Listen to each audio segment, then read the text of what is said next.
পুজোর আগে সরকারের উপহার সুখবর পেলেন রাজ্য সরকারি কর্মচারীরা। এক ধাক্কায় অতিরিক্ত 20% মহার্ঘ ভাতা দেওয়ার বিজ্ঞপ্তি জারি করেছে রাজ্যের অর্থ দফতর। বাজেটে ঘোষণা অনুযায়ী 1 অক্টোবর থেকে মহার্ঘ ভাতা দেওয়ার প্রক্রিয়া শুরু করল নবান্ন।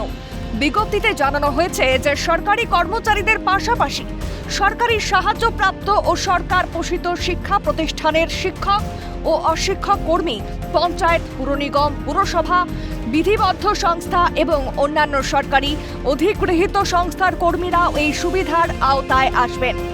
নতুন সরকারের এই উদ্যোগকে স্বাগত জানাচ্ছে সংগ্রামী যৌথ মঞ্চ। সংগ্রামী যৌথ মঞ্চের আন্দোলনের মাঝেই রাজ্যে ঘটেছে সরকারের পালাবদল। নতুন সরকার ক্ষমতায় আসার পরেই তাদের প্রথম বাজেটে সংগ্রামী যৌথ মঞ্চের দাবি অনুযায়ী এক ধাক্কায় প্রায় 20% ডিএ মেটানোর প্রতিশ্রুতি এবং ঘোষণা করেছিল। আর বাজেটে সেই ঘোষণা মোতাবেক নবান্নর তরফ থেকে গতকালকে অর্ডার প্রকাশ করে এই 20% আগামী 1 অক্টোবর থেকে দেওয়ার কথা ঘোষণা করে দেওয়া হলো। আর সেই ঘোষণার পরেই স্বাভাবিকভাবেই তাদের দাবির অনেকটা পূরণ করেছে নতুন সরকার, যেটা তাদের কাছে একটা স্বস্তির খবর। কেন্দ্রের সঙ্গে রাজ্যের ডিএর প্রায় আকাশ পাতাল তফাৎ ছিল। আগে 18% হারে ডিএ পেতেন সরকারি কর্মচারীরা। জানিয়ে তৃণমূল আমলের দীর্ঘ আন্দোলনের পথে হেঁটেছিল সরকারি কর্মচারীরা। নতুন সরকার আসায় এখন 20% বৃদ্ধি পেয়ে 38% মহার্ঘ ভাতা পাবেন সরকারি কর্মীরা। এ নিয়ে সংগ্রামী যৌথ মঞ্চের কনভেনার ভাস্কর ঘোষ জানান, প্রতিশ্রুতি দিয়ে প্রতিশ্রুতি না রাখার যে ধারা বিগত সরকার বজায় রেখেছিল, তার বিগত মেরুতে হেঁটে মুখ্যমন্ত্রী শুভেন্দু অধিকারী তার কথা রাখছেন।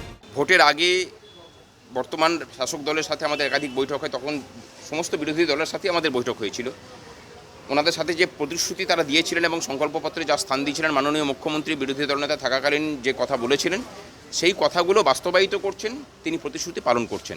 সুতরাং মুখ্যমন্ত্রীকে ধন্যবাদ জানাচ্ছি আমরা, যে প্রতিশ্রুতি রেখে প্রতিশ্রুতি দিয়ে পরে প্রতিশ্রুতি না রাখার যে ধারাবাহিকতা আমরা দেখতাম, সেখান থেকে বিপরীত মেরুতে হেঁটে উনি প্রতিশ্রুতিগুলোকে রাখছেন। আমরা আশা করছি যে এটা ধারাবাহিকতা বজায় থাকবে।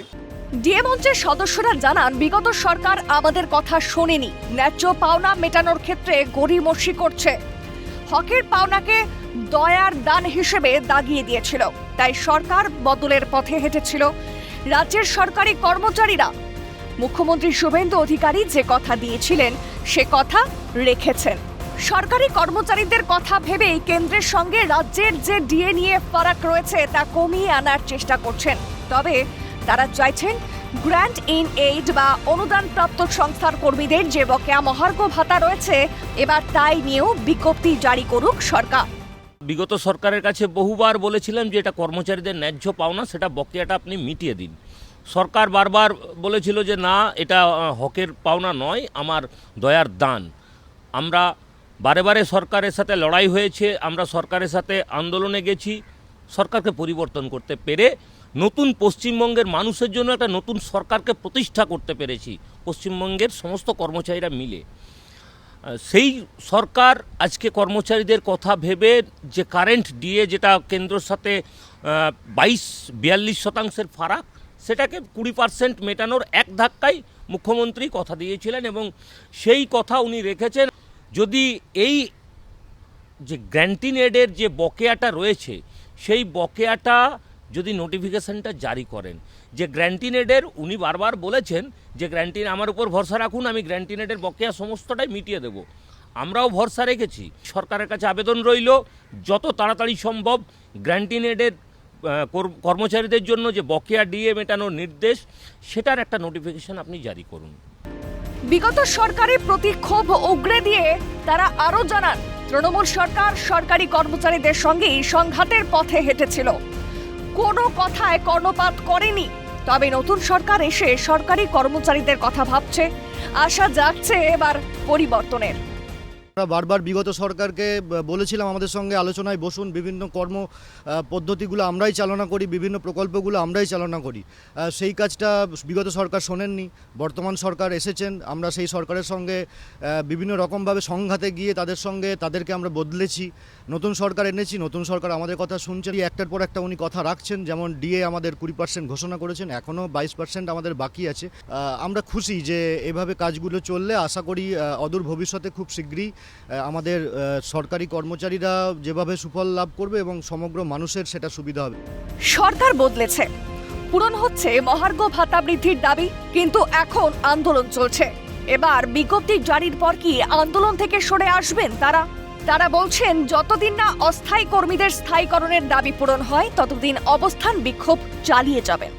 অবস্থা আমাদের তো মূলত দাবিটা ছিল কর্মচারীদের বকেয়া ডিএ, সমস্ত শূন্য পদে স্থায়ী নিয়োগ স্বচ্ছভাবে এবং অস্থায়ী কর্মচারীদের স্থায়ীকরণ। এখনও আমাদের কিছুটা দাবি মিটেছে, কিছুটা মুখ্যমন্ত্রী বলেছেন শূন্য পদে নিয়োগের কথা, কিন্তু অস্থায়ী কর্মচারীদের স্থায়ীকরণের বিষয়টা এখনও হয়নি। আমার পাশেই রয়েছে এনএসকিউএফের শিক্ষক, এনাদের বিষয়টা এতটাই সমস্যার মধ্যে রয়েছে, এদের এখনও সমস্যাগুলো সুরাহা হয়নি। এই সমস্যাগুলো যতক্ষণ না সুরাহা হচ্ছে আমরা এই আন্দোলনটা কিন্তু চালিয়ে যাব। বিগত দিনে যেভাবে আন্দোলনটা হয়েছে এতটা হয়তো আন্দোলন করতে হবে না, এতটা রাস্তায় নেমে যেভাবে আন্দোলনটা করতে হয়েছে সেটা আশা করি এই সরকার আমলে করতে হবে না। কিন্তু আমরা যে কথাটা দিয়েছিলাম কর্মচারীদের, আমাদের অস্থায়ী সাথীদের, তাদেরটা পূরণ না হলে শুধুমাত্র নিজেরটা হয়ে আমরা উঠে গেলাম, এটা তো আমরা করতে পারি না।